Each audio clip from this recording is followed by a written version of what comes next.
بسم اللہ الرحمن الرحیم۔ السلام علیکم پیارے دوستو، اللہ نے انسانوں کی رہنمائی کے لیے ہر دور میں نبی بھیجے۔ کسی کو مصر کے فرعون کے سامنے کھڑا کیا، کسی کو دریا کے کنارے تنہا چھوڑا، کسی کو آگ میں ڈال دیا گیا، کسی کو بچپن ہی سے یتیمی، جلا وطنی اور دشمنی سہنی پڑی، کسی کو اپنی ہی قوم کے ہاتھوں پتھر کھانے پڑے، کسی کو اپنی بیوی اور بچے کو بے آب و گیا وادی میں چھوڑنے کا حکم ہوا، کسی کے ہاتھوں میں عصا دیا گیا جو اژدہا بن جایا کرتا، کسی کو سمندر چیرنے کا معجزہ عطا ہوا، اور کسی کو ایسی وادی میں بھیجا گیا جہاں پہاڑوں کے درمیان لوگ بستے تھے، جو چٹانوں کو تراش کر اپنے محلات بناتے، جنہیں اپنے فن، اپنی طاقت اور اپنے مال پر ناز تھا۔ اسی طرح حضرت صالح علیہ السلام کو ایک ایسی مغرور اور خود پسند قوم کی طرف بھیجا گیا جسے قرآن نے قوم سمود کہا۔ قوم سمود جو ظاہری طاقت کی دیوانی تھی مگر اندر سے ہدایت سے خالی، قوم سمود جس نے اللہ کے نبی کو جھٹلایا اور انجام میں ایسا عذاب دیکھا جس کی گونج آج بھی تاریخ کے اوراق میں سنائی دیتی ہے۔ لہٰذا آج کی اس ویڈیو میں آپ جانیں گے کہ وہ کون سا دردناک اور تباہ کن عذاب تھا جس نے قوم سمود کو لمحوں میں خاک کر دیا، اور وہ تاریخی مقام آج کہاں واقع ہے جہاں یہ سب عذاب نازل ہوا تھا۔ ناظرین، اس قوم سمود کی باقیات اور نشانیاں آج بھی دنیا کے نقشے پر موجود ہیں، جو کہ اسی ویڈیو میں آپ دیکھیں گے۔ بلکہ حضرت صالح علیہ السلام کی مکمل زندگی، ان کی جد و جہد، قوم کو دی جانے والی نصیحتیں اور اونٹنی کا عظیم معجزہ، یہ سب آپ کو آج کی ویڈیو میں تفصیل سے جاننے کا موقع ملے گا۔ تو دوستو، ویڈیو کو آخر تک ضرور دیکھیے گا، کیونکہ اسی میں آپ کو وہ سب دکھایا جائے گا جو تاریخ نے لکھا، قرآن نے سنایا اور زمین آج تک سنبھال کر بیٹھی ہے۔ پیارے دوستو، جب ہم بات کرتے ہیں حضرت صالح علیہ السلام کی تو ہمیں یاد آتا ہے کہ اللہ نے انہیں ایک ایسی قوم کی طرف بھیجا جو اپنی طاقت، شان و شوکت اور فن تعمیر پر فخر کرتی تھی۔ یہ قوم سمود تھی جو پہاڑوں کو تراش کر شاندار محلات بناتی تھی۔ ان کی زندگیوں میں ہر قسم کی عیش و عشرت کو اپنا، ان کے شہر کا نام حجر تھا جو کہ اپنی منفرد تعمیر اور خوبصورت وادیوں کے لیے مشہور تھا۔ قوم سمود اپنے مال و دولت اور طاقت کے نشے میں چور تھی اور ان کے اندر غرور اور تکبر کا غبار چھایا ہوا تھا۔ ان لوگوں نے اپنی زندگیوں میں ہر قسم کی عیش و عشرت کو اپنا مقصد بنا لیا تھا، جس میں شراب، رقص و فحاشی اور بے حیائی شامل تھی۔ ایسے میں اللہ تعالیٰ نے ان کی اصلاح کے لیے حضرت صالح علیہ السلام کو منتخب کیا، جو نہ صرف ایک نیک انسان تھے بلکہ اللہ کے پیغام کو پہنچانے والے بھی تھے۔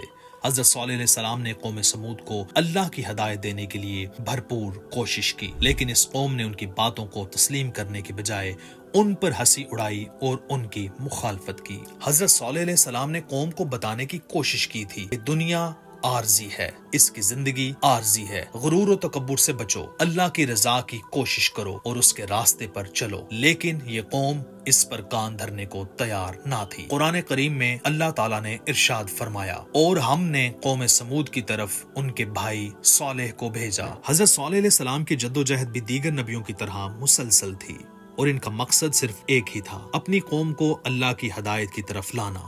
وہ دن رات قوم سمود کو اللہ کی عبادت اور اس کے سوا کسی دوسرے معبود کی پرستش کرنے سے بچنے کی نصیحت کرتے رہے۔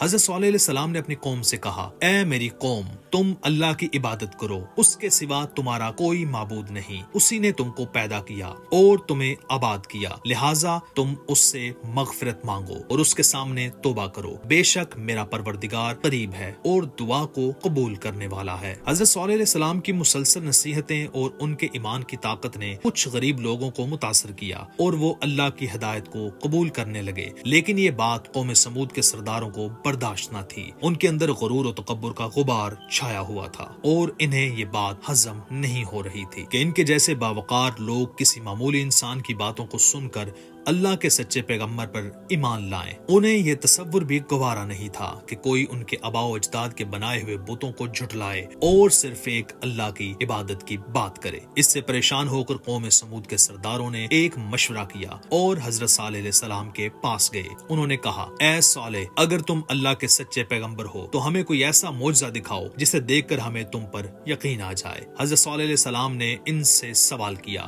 اے میری قوم، تم کیا معجزہ دیکھنا چاہتے ہو؟ انہوں نے جواب دیا، ہم چاہتے ہیں کہ یہ جو سامنے چٹان ہے اس میں سے ایک ایسی اونٹنی نکلے جو گابن ہو، بچہ دے اور ہم سب کے لیے دودھ فراہم کرے، اس میں کچھ خاص خوبیاں ہوں تاکہ یہ ہمارے لیے ایک واضح نشانی بن جائے۔ حضرت صالح علیہ السلام نے ان سے فرمایا اگر میں تمہاری شرط پوری کر دوں تو کیا تم اللہ پر ایمان لے آؤ گے؟ قوم سمود نے جواب دیا ہاں ہم تمہارے رب پر ایمان لے آئیں گے۔ حضرت صالح علیہ السلام نے اللہ کے حضور گڑ گڑاتے ہوئے دعا کی اور اپنی قوم کی فرمائش پوری کرنے کی درخواست کی، اور جیسے ہی حضرت صالح علیہ السلام نے دعا کی چٹان شق ہو گئی اور اس میں سے ایک طویل القامت خوبصورت اونٹنی برآمد ہوئی جس میں وہ تمام خوبیاں موجود تھیں جن کی قوم سمود نے فرمائش کی تھی۔ یہ منظر قوم سمود کے لیے ایک محیر العقول معجزہ تھا اور وہ سب اس پر حیرت میں مبتلا ہو گئے۔ اس وقت قوم سمود کے سرداروں میں سے ایک شخص جند بن عمر بن محلات بن لبید نے اپنے چند ساتھیوں کے ساتھ ایمان لے آیا، مگر اکثریت اپنی ہٹ درمی پر قائم رہی اور اسے بس جادو کا کمال ظاہر کرتی رہی۔ اس موقع پر حضرت صالح علیہ السلام نے اپنی قوم سے فرمایا اے میری قوم، یہ ناقتہ اللہ یعنی اللہ کی بھیجی ہوئی اونٹنی ہے جو تمہارے لیے ایک معجزہ ہے۔ اب تم اسے اللہ کی زمین میں کھاتی ہوئی چھوڑ دو اور اسے کسی طرح کی تکلیف نہ دینا، ورنہ اللہ کا عذاب تمہیں فوری پکڑ لے گا۔ اونٹنی اور اس کا بچہ سارا دن نخلستان میں چرتے رہتے تھے اور سب قبیلے والے پیٹ بھر کر اونٹنی کا دودھ پیتے، لیکن اس کا دودھ کم نہ ہوتا۔ حضرت صالح علیہ السلام نے کنویں کے پانی کو بھی تقسیم کر دیا۔ ایک دن اونٹنی پانی پیتی تھی اور ایک دن قوم سمود کے لوگ جب اونٹنی پانی پینے آتی تو وہ کنویں کا سارا پانی پی جاتے۔ قرآن کریم میں اللہ تعالیٰ نے فرمایا صالح علیہ السلام نے اپنی قوم سے کہا دیکھو یہ اونٹنی ہے، ایک دن اس کے پانی پینے کی باری ہے اور ایک معین روز تمہاری باری ہے، اور اس کو کوئی تکلیف نہ دینا نہیں تو تم کو سخت عذاب آ پکڑے گا۔ کچھ ہی عرصے کے بعد قوم سمود کو اونٹنی کی موجودگی کھٹکنے لگی۔ انہیں اپنے ہرے بھرے نخلستان میں آزادی سے گھومتی پھرتی اونٹنی ایک آنکھ نہ بھاتی تھی، اور جب یہ دیکھتے کہ اپنی باری آنے پر اونٹنی ایک ہی سانس میں پورے کنویں کا پانی پی جاتی ہے تو حیران ہو کر اسے جادو سے تشبیہ دیتے۔ آخر کار شیطان کے اکسانے پر انہوں نے اونٹنی سے جان چھڑوانے کی تدابیر سوچنی شروع کر دی، اور اس کا ایک ہی حل تھا کہ اسے ہلاک کر دیا جائے، مگر کیسے؟ قوم سمود کے سردار یہ کام خود اپنے ہاتھوں انجام دینے کو تیار نہ تھے، سو انہوں نے دو نہایت اونچے اور مالدار خاندان کی آزمنش عورتوں کو راضی کیا کہ وہ قوم کے کسی نوجوان سے یہ کام کروائیں، جس پر ان عورتوں نے دو اوباش اور شراب و شباب کے رسیا نوجوانوں کو اونٹنی کے قتل پر آمادہ کیا، جس کے ساتھ مزید 7 اوباش نوجوان شامل ہو گئے۔ قرآن پاک کی سورہ نمل میں اللہ تعالیٰ نے حضرت صالح علیہ السلام کا واقعہ بیان کرتے ہوئے فرمایا شہر میں 9 افراد کی ایک جماعت جو ملک میں فساد مچاتے پھرتے تھے اور اصلاح نہیں کرتے تھے، اور پھر حسب پروگرام ایک دن یہ 9 افراد اونٹنی کے انتظار میں کنویں کے پاس گھات لگا کر بیٹھ گئے، جبکہ قوم کے لوگ اللہ کے عذاب کے ڈر سے چھپ کر یہ منظر دیکھنے لگے۔ جب اونٹنی کنویں کے قریب آئی تو مصدق نامی شخص نے تیر چلایا جو اس کی پنڈلی میں پیوست ہو گیا اور ٹانگ سے خون کا فوارہ جاری ہو گیا۔ اونٹنی کو زخمی دیکھ کر باقی لوگ خوف زدہ ہو کر پیچھے ہٹ گئے۔ یہ منظر دیکھ کر دونوں عورتیں آگے بڑھی اور مردوں کو برا بھلا کہنا شروع کر دیا۔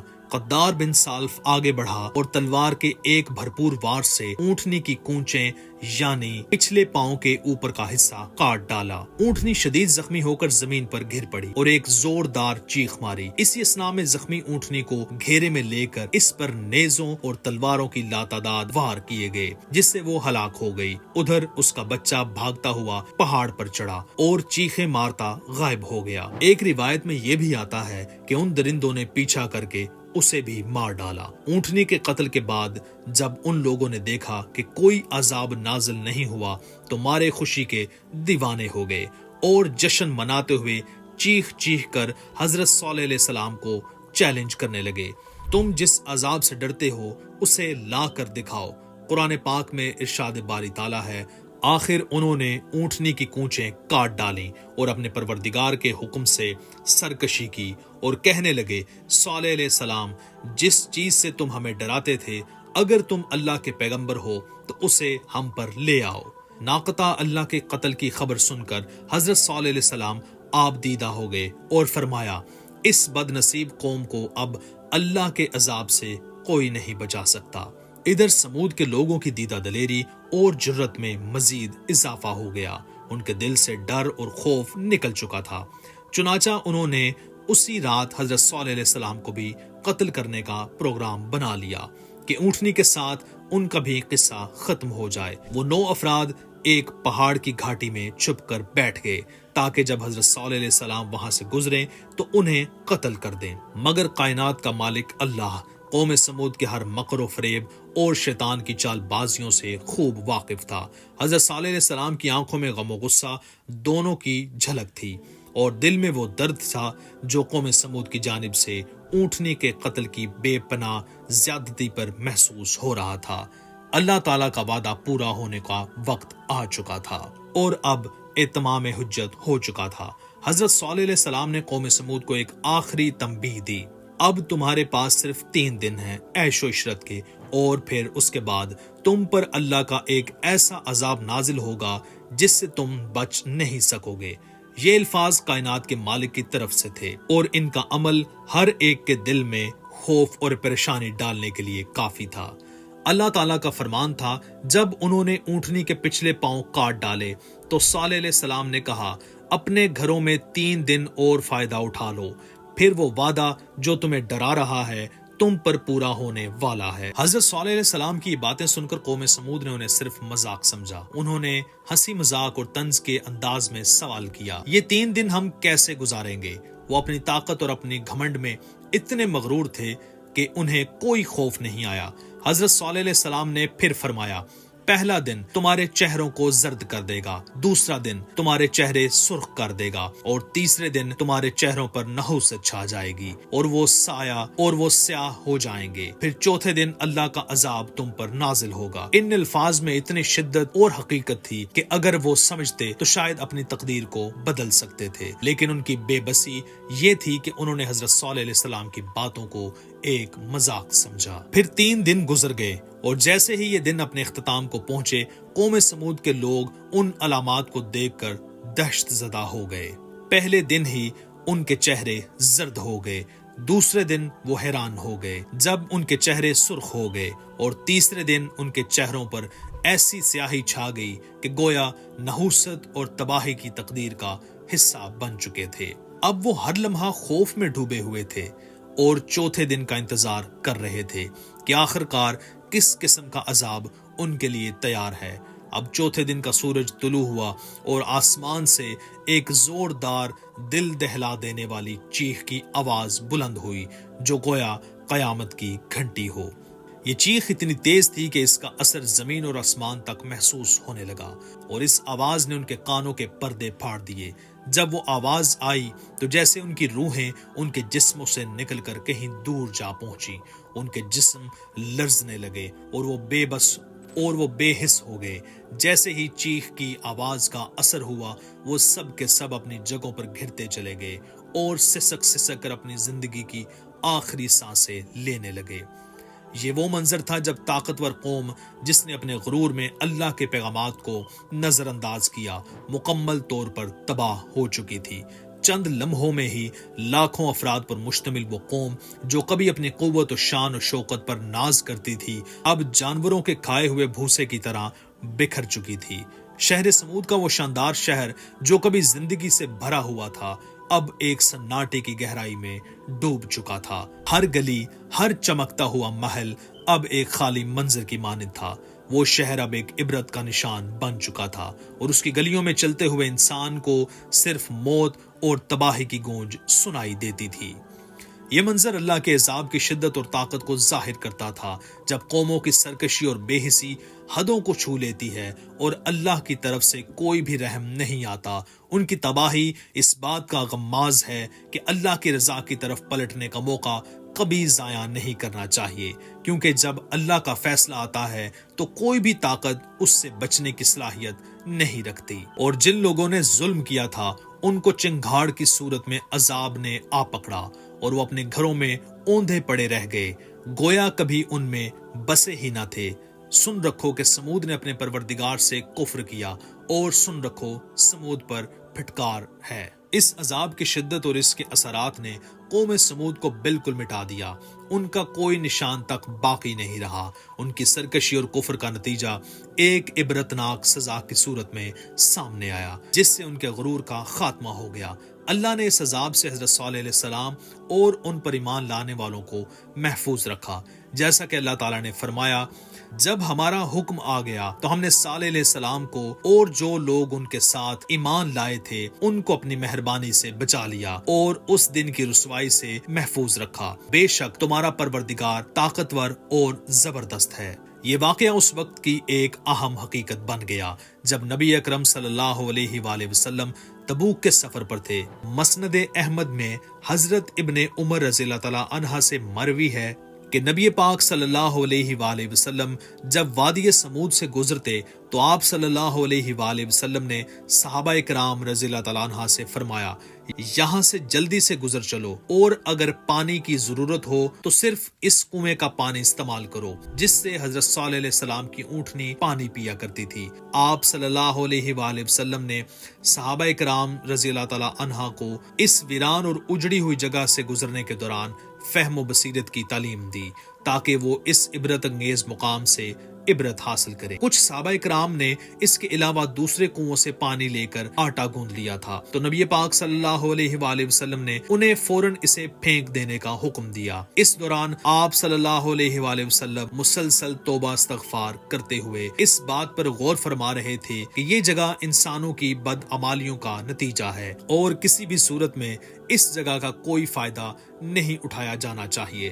نبی پاک صلی اللہ علیہ وآلہ وسلم نے صحابہ کرام کو اس جگہ کے بارے میں سخت ہدایات دی اور فرمایا، مجھے خوف ہے کہ کہیں تم کو بھی وہی عذاب نہ پہنچ جائے جو قوم سمود کو پہنچا تھا۔ آپ صلی اللہ علیہ وآلہ وسلم نے اس وادی کے گھروں اور بستیوں میں جانے سے منع کیا اور مسلمانوں کو یہ بتانے کی کوشش کی کہ اس عبرت کا مقصد صرف ایک ہی ہے، وہ ہے اللہ کی پکڑ اور اس کے عذاب کی شدت سے بچنا۔ حضرت صالح علیہ السلام قوم سمود پر عذاب کے بعد امان صلالہ سے 200 کلومیٹر دور ناسک کے مقام پر آباد ہو گئے جہاں وہ اپنی باقی زندگی گزارنے لگے۔ یہی وہ جگہ ہے جہاں حضرت صالح علیہ السلام کا انتقال ہوا۔ ناسک میں حضرت صالح علیہ السلام سے منسوب ایک مزار بھی موجود ہے جو آج بھی لوگوں کی عقیدت کا مرکز ہے۔ یہاں زائرین کی ایک بڑی تعداد آتی ہے اور فاتحہ پڑھ کر حضرت صالح علیہ السلام کی روح کے لیے دعا کرتی ہے۔ یہ مزار ایک تاریخی اور مذہبی مقام کے طور پر اس بات کی گواہی دیتا ہے کہ حضرت صالح علیہ السلام کی تعلیمات اور ان کا کردار آج بھی لوگوں کے دلوں میں زندہ ہے۔ دعا ہے کہ اللہ پاک ہمیں اپنی فرمانبرداری کی توفیق عطا فرمائے اور حضرت صالح علیہ السلام کی طرح سچائی اور عدل کے راستے پر چلنے کی ہمت دے۔ آمین یا رب العالمین۔